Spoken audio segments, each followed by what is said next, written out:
What's up, Braves? Welcome back to another episode of Otter Talk, a big week for Braves sports, so let's get right into it. Roll the intro.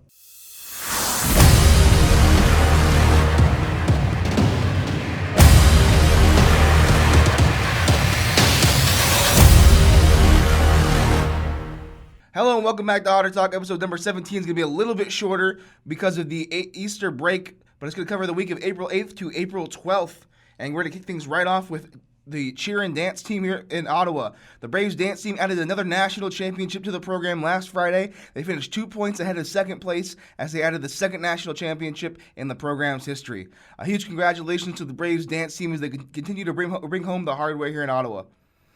Braves cheer also competed at the national tournament, finishing in fourth place, the fourth time that the cheer team has finished in the top four in the history of the program. So congratulations to both teams and their performances this weekend. Braves baseball back with 4 games this week, including a 3-game set against Southwestern.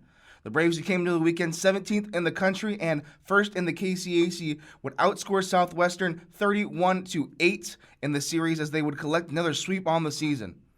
Ottawa would have to come from behind after Southwestern jumped out to an early lead in game number 1. They would do that and more as they exploded for 9 runs. 5 Braves would finish with multi-hit games as they gave Stephen Norrell some support, giving him the 6th win of the season. He would go 8 innings and give way to Jeremy Husband, who would close out the 9th inning. Game number 2 would be an offensive barrage for the Braves as they would score in every inning but one, scoring 16 runs in 7 innings to secure the run rule victory. Logan Zazaya and Holland Bone and Colin Jeffers would finish with 3 hits, with Bone and Zaz hammering 2 home runs each. They would all also combine for 13 out of the 16 RBI. The 16 runs would be enough for Tyler Bryant, who went 6 innings, striking out 10. Austin Skellhorn and Eric Reese would combine in the 7th to finish things off for the 16-6 win. Game number 3 would be all Hector Sepulveda as he came away with a complete game shutout, his second shutout of the season, and his second complete game of the season, striking out 12, the 5th time he's climbed into that double-digit strikeout tally on the season. 5 hits would come from 5 different players as the offense would put up 6 runs to secure the 6-0 victory for back-to-back sweeps. Holland Bone would receive KCAC Player of the Week honors after his dominant performance last week, his 3rd time being selected for the honor. Baseball finishes the week 32-5 as they climb into the 30-win total for the 2nd straight season and the 5th time in program history. They will head on the road to face Bethany as they look to grow their lead at the top of the conference. Women's flag football would take on Kansas Wesleyan for the senior night as they would round out their season.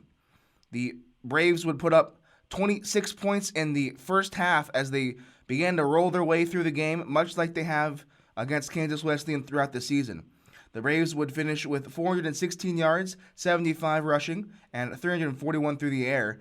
And the Ottawa defense would hold Kansas Wesleyan to 279 yards of offense, 129 rushing yards, and 159 passing yards. Madison Carrera would lead the Braves in rushing and passing with 71 rushing yards and 270 yards in the air with 5 touchdowns. Addison Orsborn would lead the Braves in receiving yards with 105 as the Braves put up 45 points here in their last game of the season. Abby Brown would lead in tackles with 12, and Alyssa Gillespie would have 6 tackles and 1 sack, as well as Jennifer Anthony collecting 5 tackles and 1 interception.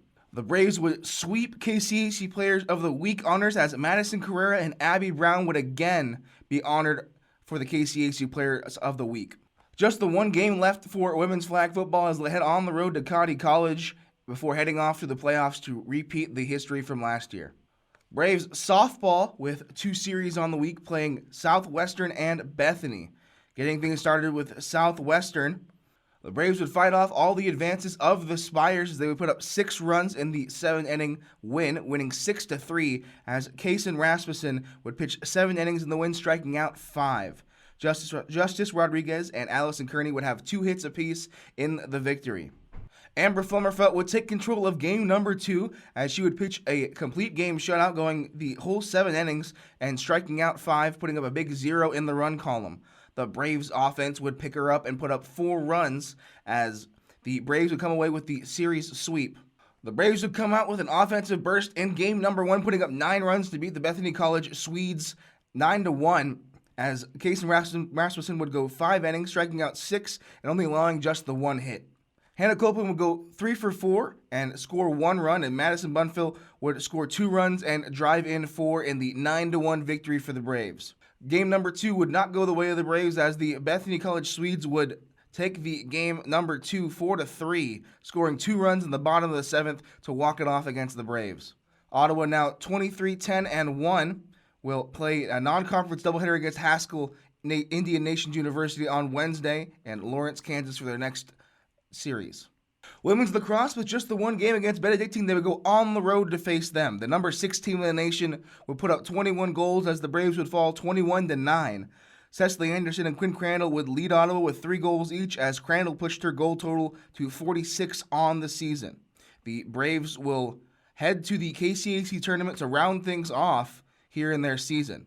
Women's lacrosse would sweep KCAC Players of the Week, with Quinn Crandall and Annalisa Cloninger winning Defensive and Offensive Players of the Week. Quinn Crandall would also get recognized nationally, as she was made the Offensive NAI Player of the Week. Men's lacrosse would have 2 games they look to battle for the second place in the KCAC. First, taking on University of the Cumberlands, losing that game 13-11, as the Cumberlands would lock down the Braves in the second half, scoring 9 goals in the first half. The Braves would only score 2 in the second half, as they would fall 13-11.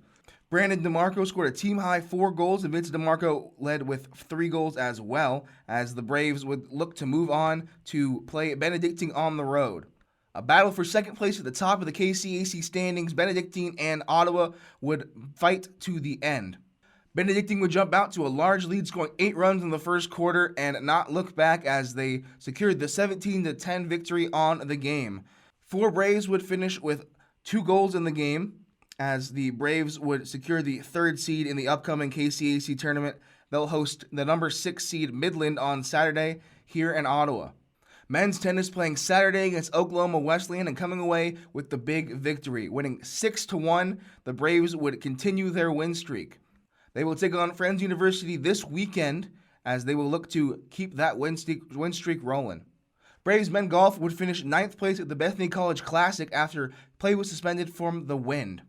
The Braves would finish with an overall score of 316 and will head to the KCAC Championships this weekend as they round out their season. A big day for women's golf, as Kayla Katz would take home 1st place at the Bethany College Classic.